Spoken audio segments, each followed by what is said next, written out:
What's up, Vikings Nation? Now, the Minnesota Vikings have to figure out what they're going to do with Dalvin Cook, either before the draft, during the draft, or after the draft. They could either trade him, or Dalvin could agree to restructure his contract and kind of push the money down into a couple more years and stuff like that to save the Vikings some cap space. But right now, the situation currently remains unresolved.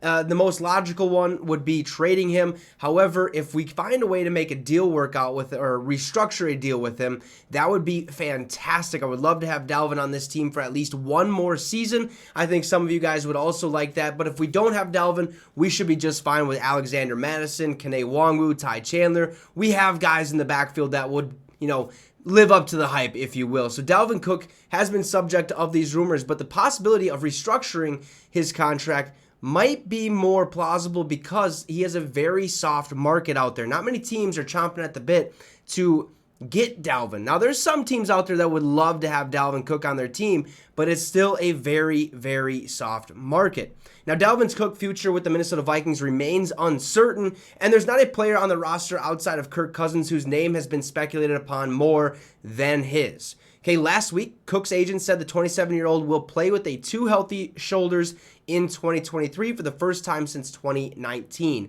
Though he also referred to the Vikings as a mediocre team that limited Cook's production. Entering the chat Sunday was ESPN's Jeremy Fowler, who said, "I'm told all options are on the table and he could be released if things don't work out." We talked about that. The potential release of Dalvin Cook could be imminent, or we could trade him via draft night. However, in his Monday column, Sports Illustrated's Albert Breer explained why Cook's best option might be returning to the Vikings on a restructured deal that pays him less and saves the Vikings more. In fact, Breer said there's a good chance that his deal, or that's his best deal.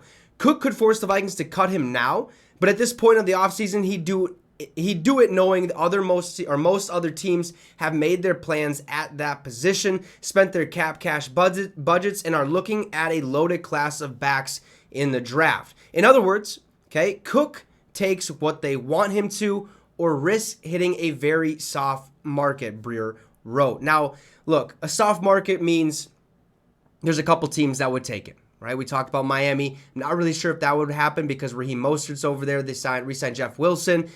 Denver Broncos, that would be interesting because they still have Javonte Williams, I believe is his name.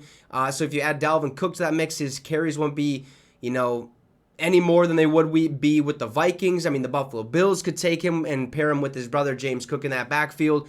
New England could take him, even though they're projected to maybe take Bijan Robinson in this year's draft. I'm not really sure what the market looks like for Dalvin Cook, but the fact of the matter is we either have to release him to save some money, trade him via draft night, or he just sucks it up, signs a restructured deal, and he remains a Minnesota Viking for at least this season until we can figure out what to do with him next offseason. So Dalvin Cook, I'm not really sure what's going to happen. You guys can let me know in the comments what the Vikings should do to Dalvin Cook. Also, drop a like and subscribe to the channel. It would be much, much appreciated. Have a great rest of your night, folks, and SKOL Vikes.